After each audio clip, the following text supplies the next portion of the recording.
The morning light painted soft patterns across the wooden floors of Rosewood Public Library. Grace Mitchell hummed quietly as she arranged new arrivals on the display table. At 25, she had found her calling among the whispered pages and forgotten stories. Her auburn hair fell in gentle waves past her shoulders. Her hazel eyes sparkled with genuine warmth whenever someone asked for book recommendations. She wore a cream-colored sweater and brown skirt, simple and comfortable, perfect for a day surrounded by the stories she loved.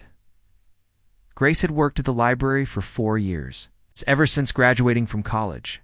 The salary was modest, barely enough to cover her small studio apartment and help support her younger brother's education. But money had never been her motivation. She believed in the power of stories to heal, to inspire, to transform lives. In her spare moments, she worked on her own novel, a tale about finding light in the darkest places. The unexpected visitor, the peaceful. Morning shattered when the library doors opened with unusual force.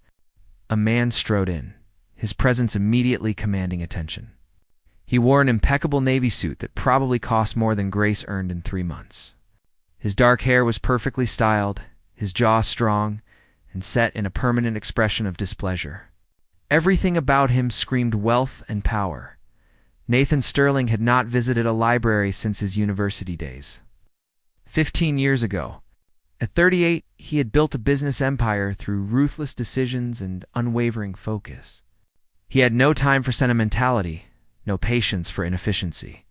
His assistant had located a rare collection of historical business documents here, and he needed them immediately for his latest acquisition. Grace looked up from her work as the man approached the reference desk. His gray eyes were cold, calculating, sweeping across the library as if assessing its monetary value. The first clash, I need historical business documents from the Rosewood Trading Company. 1920 to 1935, Nathan stated, without preamble or greeting. His tone suggested he was used to immediate compliance. Grace set down the book she was holding and smiled politely. Good morning. I can help you with that. Those documents are part of our protected archives. You'll need to complete a request form and provide identification. The process typically takes 5 to 7 business days. Nathan's expression hardened. I don't have 5 to 7 days. I need them this afternoon. This is urgent. I understand urgency, Grace replied, maintaining her pleasant tone despite his rudeness. However, these are irreplaceable historical documents. We have preservation procedures to protect them. Everyone follows the same process. Everything can be expedited for the right price. Nathan reached for his wallet. Name your amount. Grace felt her cheeks flush, not with embarrassment, but with indignation. She straightened her shoulders and met his cold gaze directly. Sir, these documents belong to the community. They're not for sale. If you need expedited access, you can submit a priority request, but you'll still need to follow our protocols. A rare surprise for perhaps the first time in a decade, Nathan Sterling found himself genuinely taken aback. People did not refuse him. They certainly did not look at him with barely concealed annoyance. He studied the young woman before him more carefully. She was pretty in an understated way, completely unadorned by the designer clothes and expensive jewelry he was accustomed to seeing. More importantly, she seemed entirely unimpressed by him. Do you have any idea who I am? The question came out sharper than he intended. Grace tilted her head thoughtfully. Should I? Because in this library, we treat everyone equally. Whether you're a millionaire or a student, the rules apply the same way. Something flickered in Nathan's chest, an unfamiliar sensation he could not quite identify. Respect? Interest? Irritation? He had spent so many years surrounded by people who agreed with everything he said, who laughed at jokes that were not funny, who praised decisions simply because he made them. Fine, he said curtly. Show me this form. Unexpected patience, Grace led him to a small desk and provided the necessary paperwork. She explained each section with patient detail, pointing out where he needed to sign and what documentation he should attach. Despite his obvious frustration with bureaucracy, Nathan filled out the form with meticulous precision. His handwriting was strong and controlled.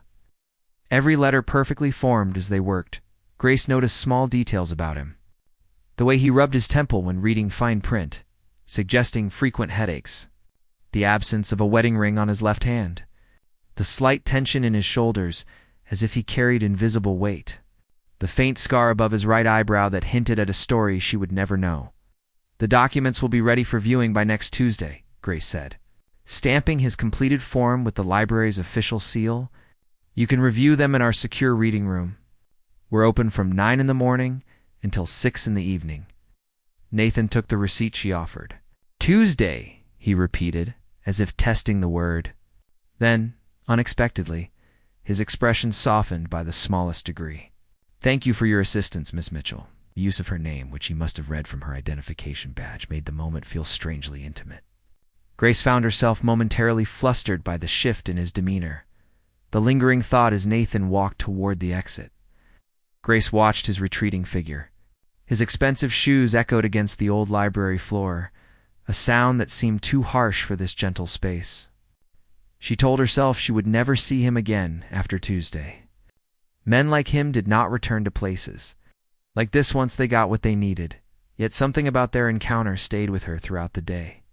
She thought about the coldness in his eyes, and wondered what had happened to make someone so young seem so old.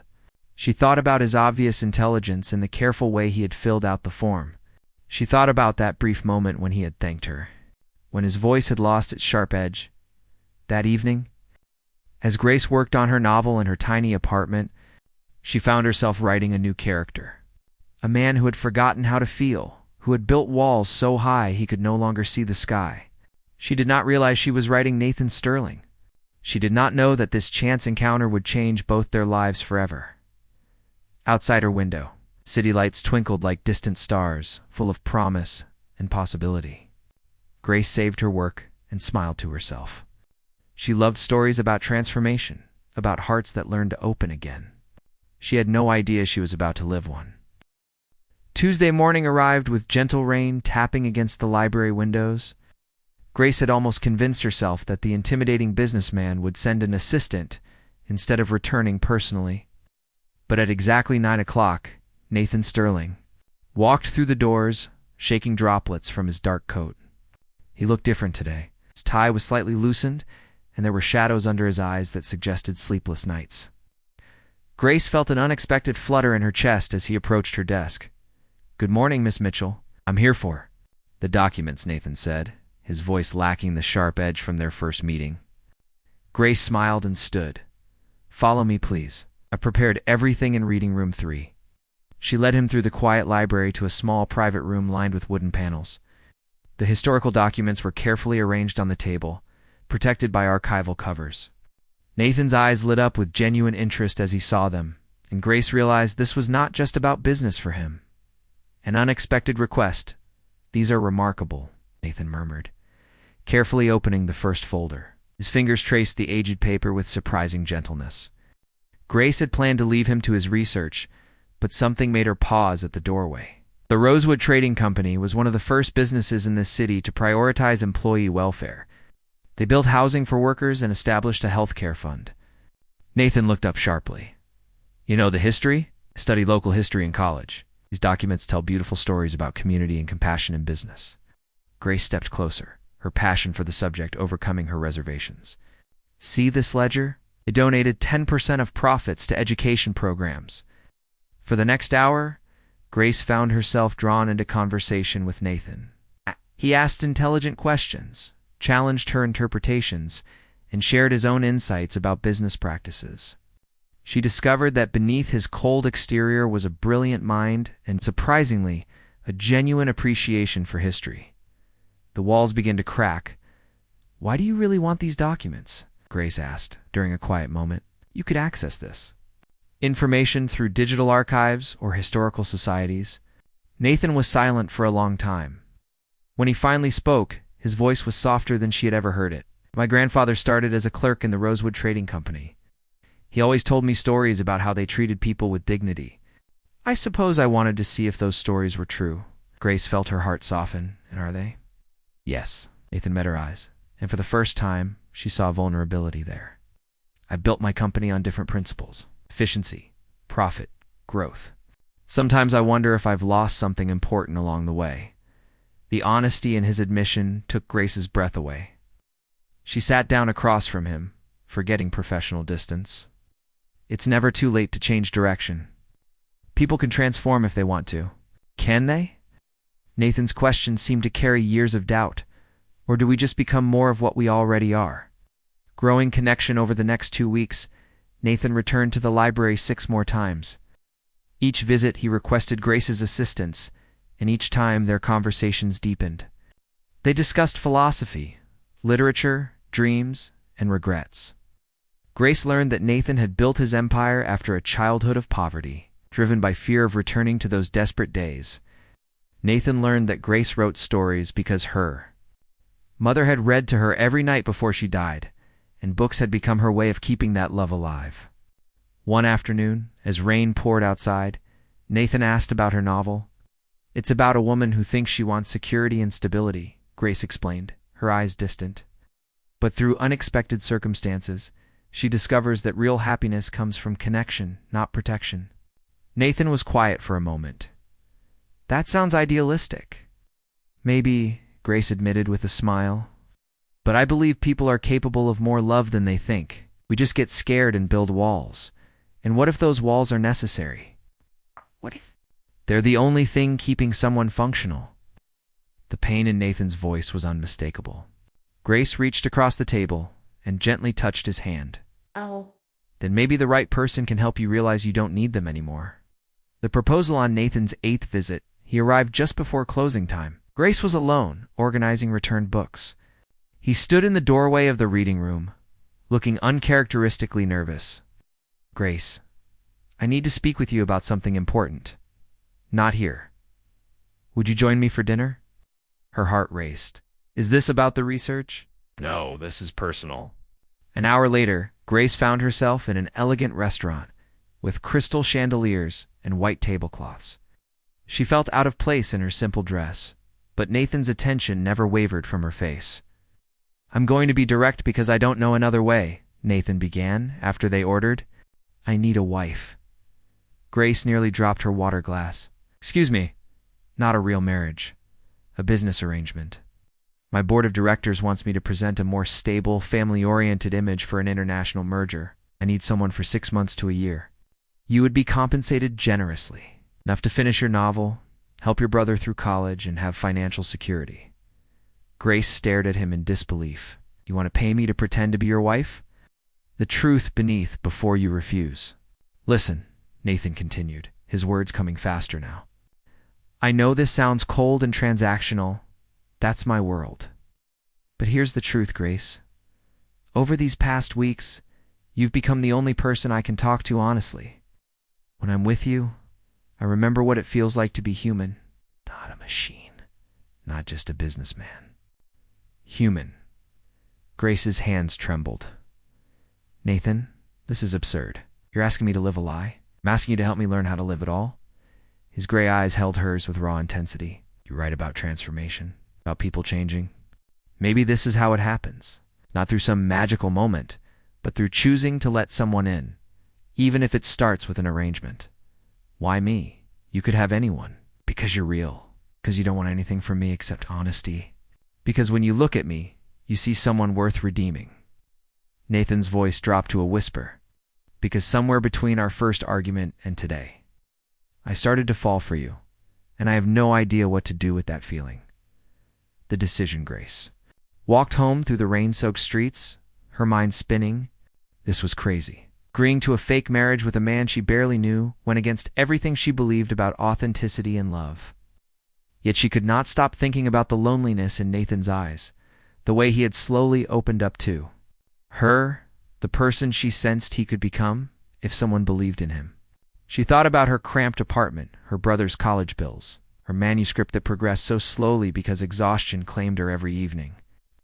She thought about the possibility of having time to write, to breathe, to pursue her dreams. But mostly she thought about Nathan's confession. He was falling for her. If she was honest with herself, she was falling for him too. By morning, Grace had made her decision. She called the number on Nathan's business card. "I'll do it," she said when he answered. "But I have conditions. Anything." The relief in his voice was palpable. This arrangement has an expiration date. When it ends, we part as friends. No complications. And while we're doing this, complete honesty. No more walls. No more pretending you don't feel things. There was a long pause. Grace, you're asking me to be vulnerable. That's harder than any business deal I've ever negotiated. Those are my terms. Another pause, then softly, okay, when can you move in? Grace took a deep breath. This weekend. As she hung up, she wondered if she was making the biggest mistake of her life or stepping into the story she was meant to live. Only time would tell. Her heart raced. Is this about the research? No, this is personal. An hour later, Grace found herself in an elegant restaurant with crystal chandeliers and white tablecloths. She felt out of place in her simple dress, but Nathan's attention never wavered from her face. I'm going to be direct because I don't know another way, Nathan began after they ordered. I need a wife. Grace nearly dropped her water glass. Excuse me? Not a real marriage. A business arrangement. My board of directors wants me to present a more stable, family-oriented image for an international merger. I need someone for 6 months to a year. You would be compensated generously. Enough to finish your novel, help your brother through college, and have financial security. Grace stared at him in disbelief. You want to pay me to pretend to be your wife? The truth beneath before you refuse. Listen, Nathan continued, his words coming faster now. I know this sounds cold and transactional. That's my world. But here's the truth, Grace. Over these past weeks, you've become the only person I can talk to honestly. When I'm with you, I remember what it feels like to be human. Not a machine, not just a businessman, human. Grace's hands trembled. Nathan, this is absurd. You're asking me to live a lie. I'm asking you to help me learn how to live it all. His gray eyes held hers with raw intensity. You write about transformation, about people changing. Maybe this is how it happens. Not through some magical moment, but through choosing to let someone in, even if it starts with an arrangement. Why me? You could have anyone, because you're real. Because you don't want anything from me except honesty. Because when you look at me, you see someone worth redeeming. Nathan's voice dropped to a whisper. Because somewhere between our first argument and today, I started to fall for you, and I have no idea what to do with that feeling. The decision Grace walked home through the rain-soaked streets, her mind spinning. This was crazy. Agreeing to a fake marriage with a man she barely knew went against everything she believed about authenticity and love. Yet she could not stop thinking about the loneliness in Nathan's eyes, the way he had slowly opened up to her. The person she sensed he could become if someone believed in him. She thought about her cramped apartment, her brother's college bills, her manuscript that progressed so slowly because exhaustion claimed her every evening. She thought about the possibility of having time to write, to breathe, to pursue her dreams. But mostly she thought about Nathan's confession. He was falling for her, and if she was honest with herself, she was falling for him too. By morning, Grace had made her decision. She called the number on Nathan's business card. I'll do it, she said when he answered. But I have conditions. Anything. The relief in his voice was palpable. This arrangement has an expiration date. When it ends, we part as friends. No complications. And while we're doing this, complete honesty. No more walls. No more pretending you don't feel things.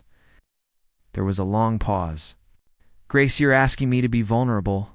That's harder than any business deal I've ever negotiated. Those are my terms. Another pause, then softly, okay, when can you move in? Grace took a deep breath. This weekend. As she hung up, she wondered if she was making the biggest mistake of her life or stepping into the story she was meant to live. Only time would tell. End of Part 2, Part 3. Love's Gentle Revolution, A New World, Saturday afternoon. Grace stood in the marble lobby of Nathan's building, clutching 2 worn suitcases that contained her entire life.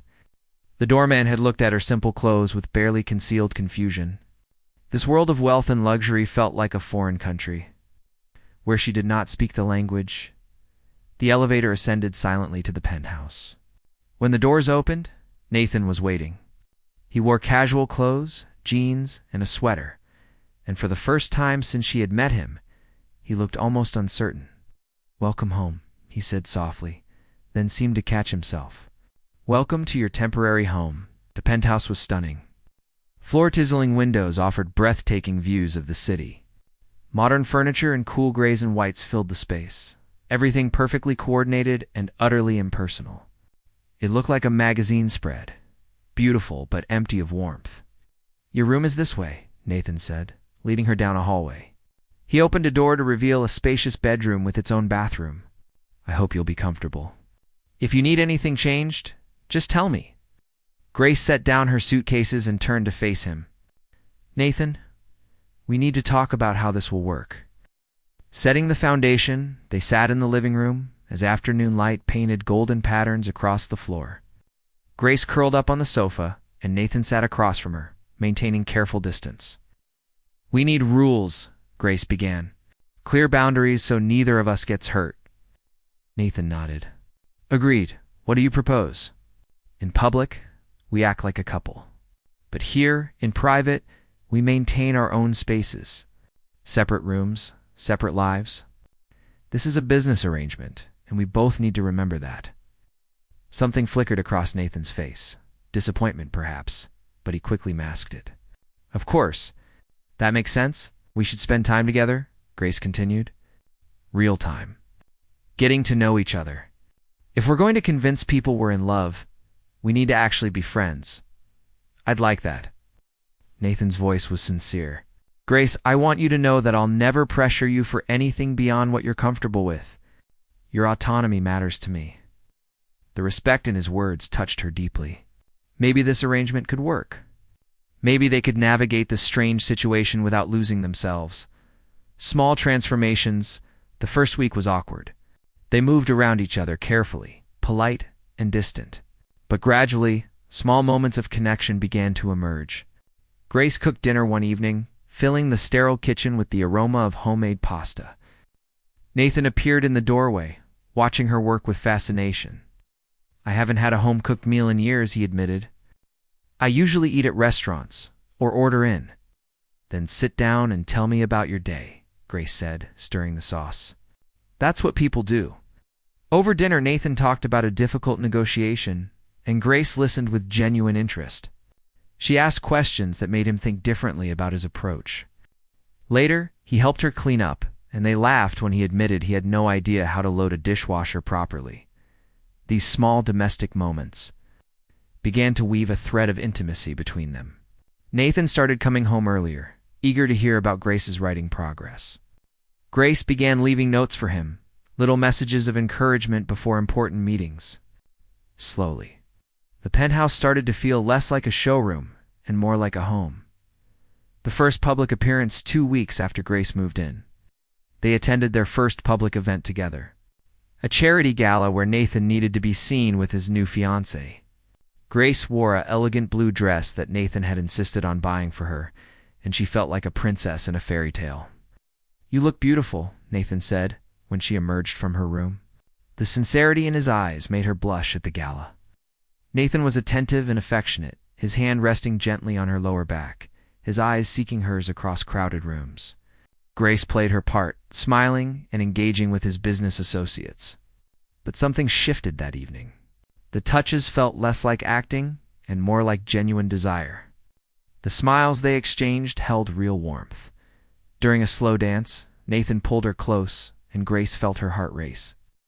"You're doing wonderfully," he whispered against her hair. "Everyone believes we're in love. Maybe that's because it's not entirely acting anymore." Grace heard herself say. Nathan pulled back to look at her, his gray eyes searching hers. "Grace, ... But before he could continue, someone interrupted them, and the moment passed. Breaking through late one night, Grace found Nathan standing by the windows, staring out at the city lights. She had heard him get up, unable to sleep. Wrapped in her robe, she joined him. "Can't sleep?" she asked softly, thinking Nathan replied. He was quiet for a moment, then spoke words that seemed pulled from deep within him. "My father left when I was 8. He said we were holding him back from success. My mother worked 3 jobs to keep us fed. I watched her break herself trying to provide for me and my sister. I promised myself I would never be poor again, never be powerless again. Grace moved closer, her hand finding his. "You've built something incredible from that pain. But somewhere along the way, I became him." Nathan's voice cracked. Cold, distant, caring only about achievement. "I forgot how to connect with people. I forgot how to feel. Until you..." Tears filled Grace's eyes. "You're not your father, Nathan. You're someone who's learning to open his heart again. That takes more courage than building any empire." Nathan turned to her, and in the moonlight, she saw tears on his cheeks. Without thinking, Grace reached up and wiped them away. He caught her hand, pressing it against his face. "I don't want this to be fake anymore," he whispered. "I don't want separate rooms and careful boundaries. I want you, Grace. Really want you. Not as an arrangement, but as something real." The truth revealed. Grace's heart pounded. Every logical part of her brain screamed warnings, but her heart knew what it wanted. "I'm scared," she admitted. "What if we try this and it doesn't work? What if we end up hurting each other? What if we don't try and spend the rest of our lives wondering?" Nathan countered. "You write about second chances, about love transforming people. Let me be transformed. Let us be transformed together." Grace looked up at this man who had started as a cold stranger and become someone precious to her. She saw past his wealth, past his reputation, to the wounded boy who had built walls to protect himself. And she realized that somewhere along the way, he had led her inside those walls. "Okay," she whispered. "Let's try. Really try." Nathan's smile was like sunrise after a long night. He cupped her face gently, giving her time to pull away. When she didn't, he kissed her softly, tentatively, as if she were something precious that might break. Love's gentle revolution, the months that followed, were not perfect. Nathan still struggled with vulnerability, sometimes retreating into his old cold patterns when stress mounted. Grace sometimes doubted whether she belonged in his world. They argued, made mistakes, learned each other's wounds and how to heal them. But every day, Nathan made small choices to be different.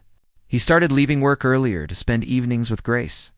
He donated to literacy programs and education funds, remembering his grandfather's stories about the Rosewood Trading Company. He learned to cook simple meals and laugh at his own failures.